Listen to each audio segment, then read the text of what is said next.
Well, we all have a fairy tale in our mind thanks to Disney, thanks to our childhood, and, seeing an image in our mind of this is what a happy couple looks like. This is what love looks like, right? Did you have a favorite Disney movie when you were a kid, Jess? No. Really? Did you watch Disney movies? Yeah, some. You didn't like them? I liked Hercules. I like Mighty Ducks as well. There you go. They didn't have a very strong love love dynamic in there. No Prince Charming. Thankfully, I never even saw that. What is that, Snow White? Cinderella? I mean, all of them have that. Yeah. But that's really prevalent, wouldn't you say? That people have this fantasy in their mind of what they think a relationship should look like. I used to. What was yours based on? Mine was based on what I thought would be what I needed. It was based on, social media played a big factor when I was like a preteen or like teen, like an early teen, of just like, what do they picture in social media to be like the ultimate boyfriend? Like, oh, he's so thoughtful, he gets me all these gifts, he looks like this, and he does this, and he does this. Like a very like cookie cutter, all these things in my mind that I just like pictured to be like the ultimate partner. Yeah. And how did that turn out for your first boyfriend? Well, the issue there with it is all the things that I was picturing in my mind was just an image. It was something I had created. It was like my imagination running wild, right? Well, your imagination isn't real. Let me say that again. Your imagination is not real. It doesn't matter. No, you just look at that. It doesn't matter. Yeah. Yeah, and that's such a good point. It's not real. Even though you may think it's real, even though you may hang out in your imagination more than you're in real physical reality, daydreaming, thinking about all sorts of stuff. And then now, I mean, really with like pornography and media and Hollywood and all magazines of this image in your mind of what this partner looks like, and they're this body image and shape, and they act like this, they sound like this, talk like this. It's just the perfect recipe for our mind, which when you really understand what the mind is and emotions are, you realize it's a conflict generating machine that just loves to absorb energy. So like these images that are sexually driven just feed off that. Definitely.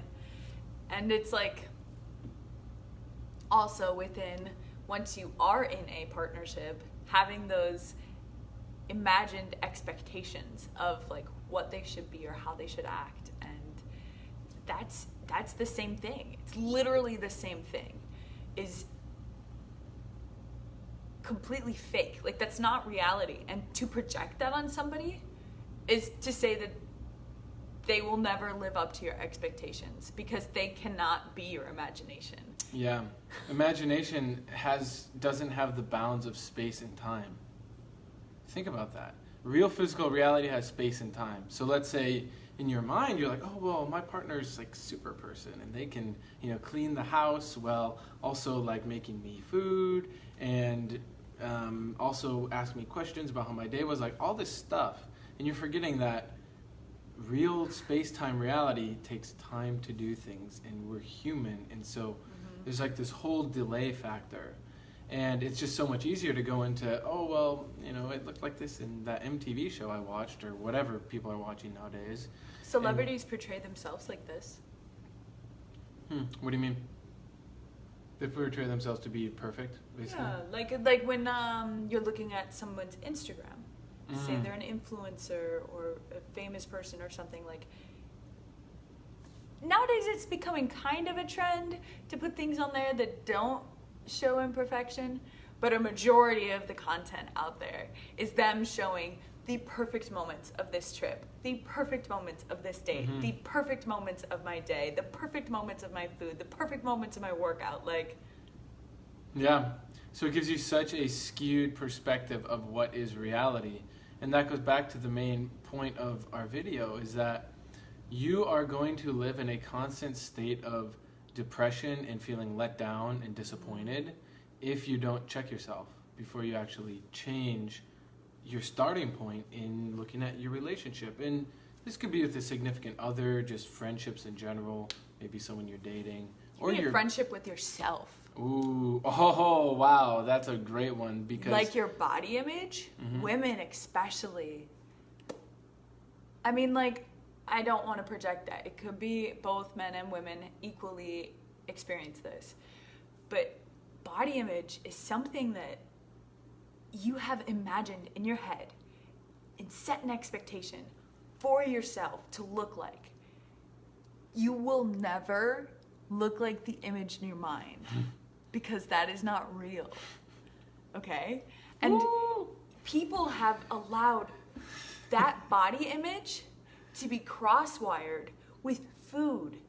And then they set unheard of expectations for themselves within what they eat, thinking that if I can have an imagined diet to fit my imagined body image, it will come into reality. That might as well be the definition of insanity. And that's just in one facet. Like, that could manifest in so many different ways in your life. Like, having unheard of expectations for your productivity in the day, and then you never meet that expectation, and then you just feel bad about yourself, and then you don't get anything done. Get out of your head. Like, physically go out and see, oh, chart, I got this much done every day this week. See like what that looks like and see how best to plan your day. Try out different things, learn from other people. Like, he's great at organizing his day. He's great at setting up a schedule. Like, reach out. He's got YouTube videos. I mean, there's content out there to support you, but you have to physically walk that and know the score of like the statistics within it to know like what worked, what didn't. But then to just like be in your mind and say like, I expect myself to work out this much every day. I expect myself to do this much personal growth. I expect myself to do this many sales. I expect myself to talk to this many people at work, or like whatever it is. I expect myself to be with my kids, make all the meals, prep all their lunches, like all this stuff. Like, you just say it all in your head, you will never get it done. Like, write it down, first of all. Like, write down all the things you want to get done. Like, you have to bring things out because your imagination, it's going to mess with you. Mess with you real bad. Yeah. So look at that for yourself of where is your mind and your imagination running rampant, having nothing to do with reality. And be self-honest. Because a lot of times we think, we're like, well, yeah, that's easy for them to say, but like I'm special, you know, like I'm actually really good at like having my imagination line up with reality. And in reality, you're living in delusion, as I have for a very long time. And I still have to catch myself with this image, you know, imagination. But the more you can align your mind to what's actually physically here in real reality, not Wonderland, not Fantasyland, that is what will make all the difference. Because then you'll get more accurate feedback on, oh, that was really good when I set up my day like that. Or it was really cool when I was just with my partner and we went on a walk together and, you know, enjoyed each other's company. And I wasn't trying to make it be this special thing or trying to capture the moment on Instagram or something. It's like, you're just here. And that's where life is. And that's what's so important about communication. Communication is when you speak things out loud to the other person. Yeah, not just in your mind. Not just in your mind. And so then that allows you guys to like physically build on what the other person is saying and like within your relationship, and actually understand like what the other person needs, because like you're expressing yourself. You know, to expect Mitch to know exactly what I need in every moment without verbally saying anything, I would never get what I needed. Like, we've walked through this point and we're still walking through. I don't voice my needs, and he's told me like, hey, I cannot read your mind. You need to, and also it's a layer of like accepting that I can be helped, and it's okay to be helped. It's okay not to do everything on your own. It's like me like just carrying all my bags and just like Just you like should see her like coming home from the grocery store. She's got like after she sets her bags down, she's got like rings on her skin. Like, dang, like it's like I can do that, yes, but he can also help. And so like understanding, because I felt like I'm burdening him and like all this stuff when like that's all in my head. I imagined all of that. And so like we communicated about it and he was like, no, like it's fulfilling for me to support you. Allow me to support you by voicing what you need support in. It's instead of keeping it all in the imagination, we brought it out into the physical and communicated to be clear on that. Yeah, and that plays into what a real relationship is it's 1 + 1 = 2. It's not 1 and a little bit less. It's not half and half makes 1. No. It's one whole person and another whole person coming together to create something beyond just what either of them could do on their own. And that's where really the magic happens. Because now I just put in a little extra effort and she gets, massive benefit from that. And let's say she's like making a meal for herself and then she just adds a little bit extra for me. And it becomes this synergy and that it allows me to do 10 times more and allows her to do 10 times more. But it's because we have that willingness to be here and do what's real, not just hang in the mind. But there's also a mind construct of like my life would be over if Mitch was not here. Like that dependency that's a crippling dependency, right? Where it's like my life would not be able to go on without him. That's again in your imagination, because like physically your life is going to go on without that person. And so you have to like he said, be a whole person. You can't be, oh, I am me because I'm with Mitch. No, I am me and Mitch is himself, and we are coming together in this partnership to do what we're aiming to do in this existence. Like it's without that your relationship would fail, because you don't even truly know what you're trying to do with your existence. You're just like codependent on this other being to exist. And that's, again, in your imagination. Because it's fulfilling something in your mind, some character that you think like, oh, this is what it means to like have my needs met and like feel complete within myself because I have this other person to validate me and all my flaws and stuff. It's like... Yeah. And it's like you need to work through your own stuff, okay? If I have negative self-talk and I expect him to counteract it with telling me compliments, that is not going to work, okay? Yeah. I need to know that I'm great, okay? I need to know that like I have a regular self-care routine. I have all these things in place and I know I'm doing everything that I need to do to be the best expression of myself.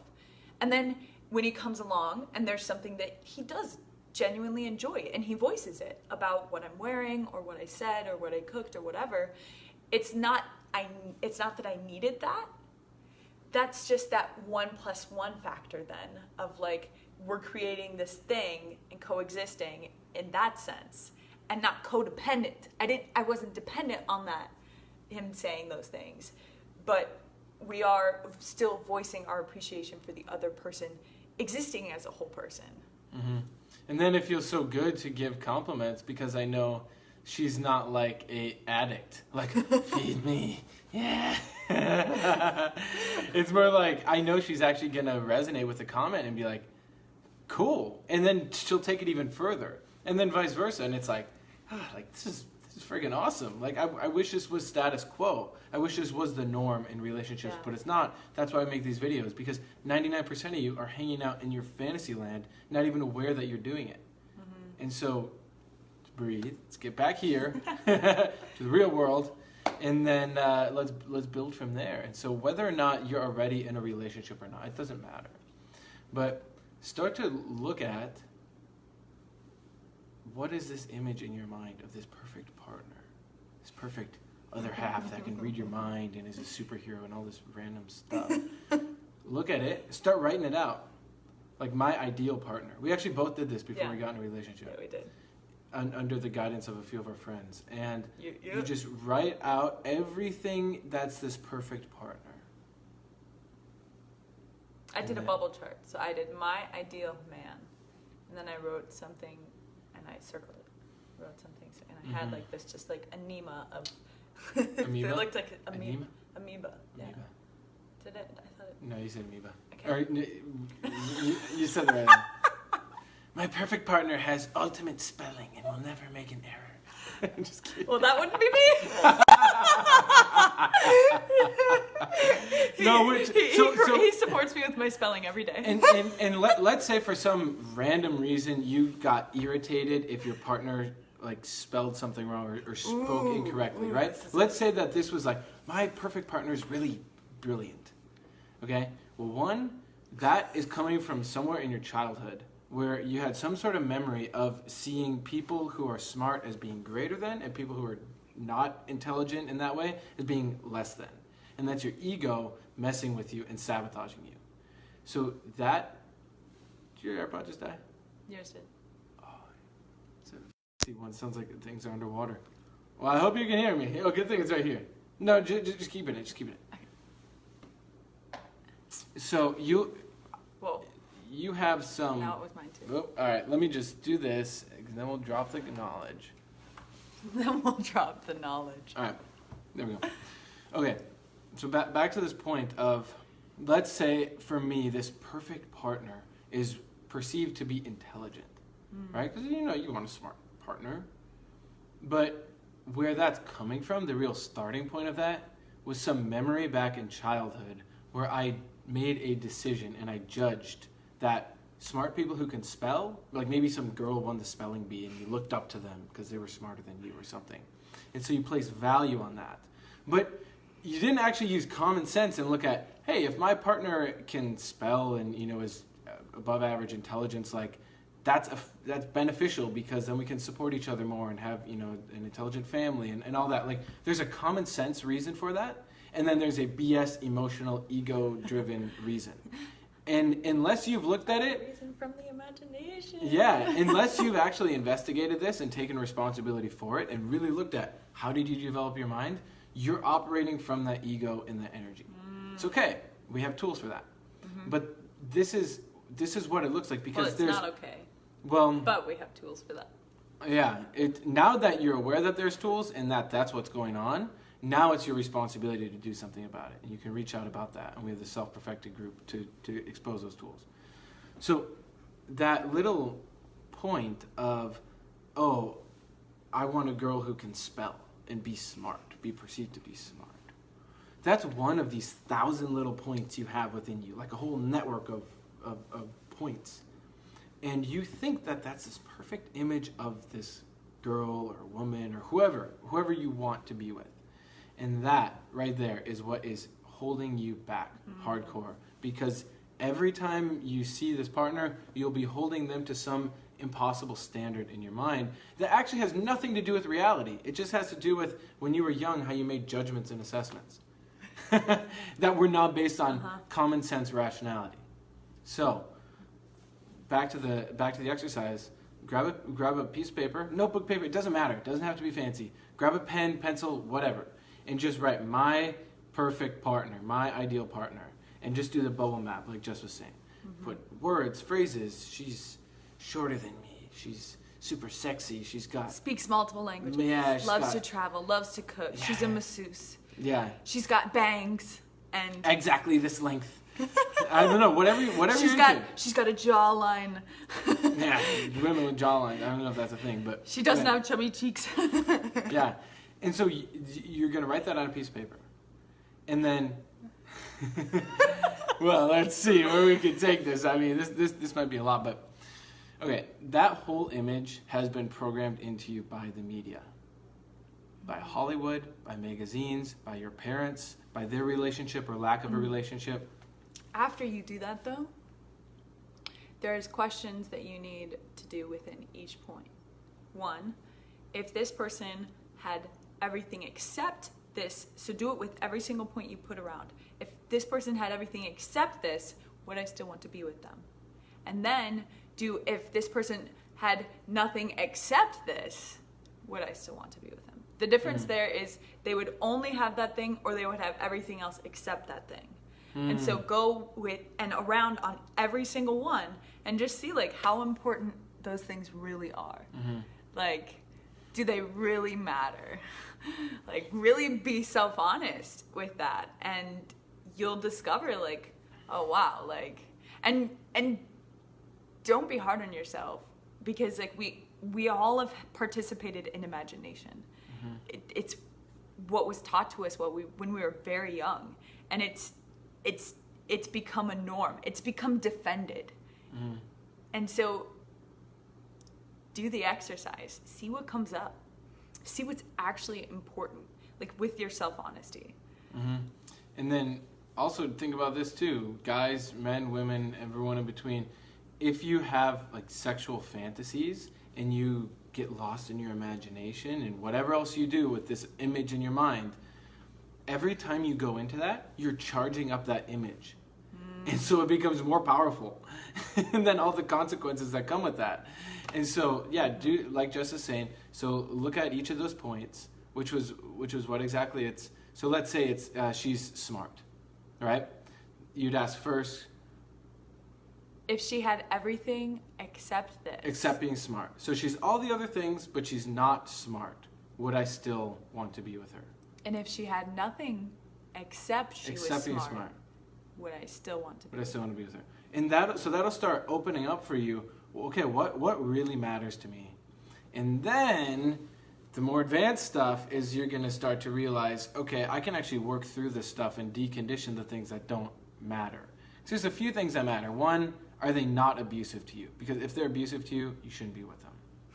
Aside from that, like if they are willing to change and they're willing to work through their stuff, that's the other thing that's key. If your partner ain't willing to change, you got to really ask yourself, can I be with this person for life? Because if you're on a personal development path and that other person is hardcore not into it, doesn't want anything to do with it, that relationship's probably not going to move forward. But if they're at least kind of open, maybe they don't watch all the YouTube videos with you, or maybe they don't read books or whatever, that's okay. Willingness to change comes in a lot of different forms. Yeah, that's a great Whether point. that is willing to change your schedule, willing to change where you live, willing to change the information that you've accepted to be true, willing to change the job field you're in, willing to change your place within the relationship, willing to change your friendships. I mean, like, literally, it could come in all different shapes and forms. And so it's in alignment with remaining teachable and being willing to change. And, you know, especially for somebody who's, like you said, entrepreneurial or really striving to be more, do more, and have more in life. If your partner isn't in alignment with that, it's going to be very difficult for you to be fulfilled within. It's not going to be a 1 + 1, okay? It's going to be a 1 + 1/2 or a 1 - 1. Yeah. Depending on the relationship and the level of abuse and neglect to themselves and to you. I mean, it really just depends on each individual relationship, but you have to be honest. You have to be honest with the principles that you stand by and the things you want to create in this life. And if that person has no idea, well, maybe it's something that you just have to support them with to define. But then you also have to look at, well, are you in alignment? Okay? Like, are your ultimate chief aims in life? Chief aim's like your major goal, is what you're saying.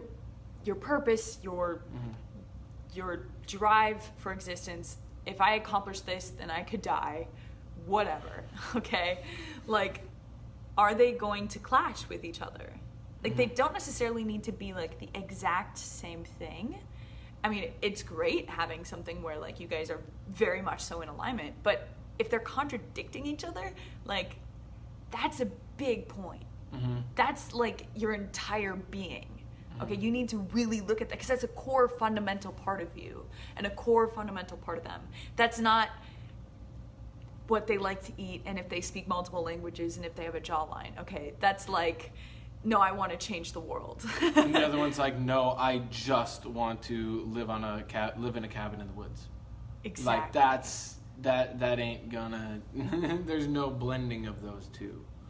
So, thanks for explaining all that, because this is so critical. And one other point I want to make is, if you're married and or have kids, this takes on a whole deeper thing. So like, you got to really look at that, because if you have kids Especially in the mix, if you have kids, like, you can't just go leaving that just because you feel some type of way. You have a responsibility in that sense. That is another. And if you have kids and questions about this, like, please reach out. We're down to support people with this, because that, you're mixing in other kids' lives into that, like, that can affect them the rest of their lives. So that's like a very serious point to look at. If you react through imagination in those points, you will inflict a lot of pain and suffering onto your children. Mm-hmm. In those points, it is vital to get into the physical, to speak with your partner, to write things out. Do not reside in the mind in those moments, because you will abuse your children by doing that. Mm-hmm. Literally, your imagination is abusive to your children in Mm-hmm. those moments. So please, please, please, that's like the most important time that you would need to not be in your imagination, is when kids are being affected by your decisions. Just because you're not happy in a relationship, so you're gonna leave and neglect your children of having two stable figures in their life. Mm-hmm. Yeah, in those situations, reach out. Like, Yes. We'll start to see this over time, and we're going to be making more videos about this, of just the impact that parents have on their children, and just how receptive kids are to everything, especially between age 0 and 5 and 0 to 7. Yeah. And so we're here to support parents who are like that.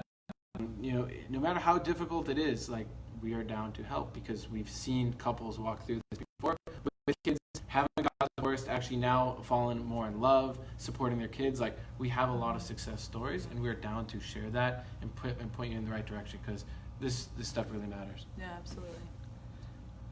Willingness to change. I only wonder what more there is about it. It comes from different forms, huh? This helped me look at it from a broader perspective. Yeah, there's a lot of different ways to be willing to change. The one other thing I want to say is, for those who do this and map out that perfect partner and are willing to take this seriously, of, hey, maybe this image in my mind of my partner is actually not serving me. I don't know what to do about it, because I keep fantasizing about this image in my mind. But, like, I'm open. I'm willing to change, and I want something different. Reach out. And we have the Self-Perfected group for this, which is a free group. You just have to answer questions to get in. And we have tools so you can actually work through all those different points, because we understand how the mind works and how emotions and feelings work, and why you get runaway thoughts and that imagination goes crazy, and how you can actually quiet that and then just be here. Yeah. And now you can have the time of your freaking life eating dinner on the couch with your girlfriend or boyfriend. Just asking them how their day is, or talking about stuff you care about. You can have the time of your freaking life doing that. You know why? But not if you're, why? You know why? Because you're not comparing it to something you imagined or to a memory that you had. You're enjoying it for what it is in that moment. Mm-hmm. And there's nothing more powerful than being here in the present. I mean, that's why all those mindfulness books are written, Power of Now. And they don't even know what they're talking about. I've read those books, like, what? But it's when you're here in physical reality. Look, this is Jess, right? I'm here. I'm breathing. The sun's out there. Okay, I'm in this room, and you're here and expressing You are yourself. here with us. and you are living this expression of you. You ain't gonna live forever. Like, this is a wonderful, wonderful opportunity. To be and here. Don't take it for granted, please. Let's work on cultivating this, and then continually supporting each other, so that every day it keeps getting better than the last, and then this ripples out to everyone, so we can actually create a world where this becomes the new normal. Yeah, so let's be here, and let's be here together. Yeah. That's great. All right, everyone. Get out of your mind. Your fairy tales, fantasies ain't coming true. They never will. But what is here, this is what's real. Your imagination isn't real. Bye, everyone.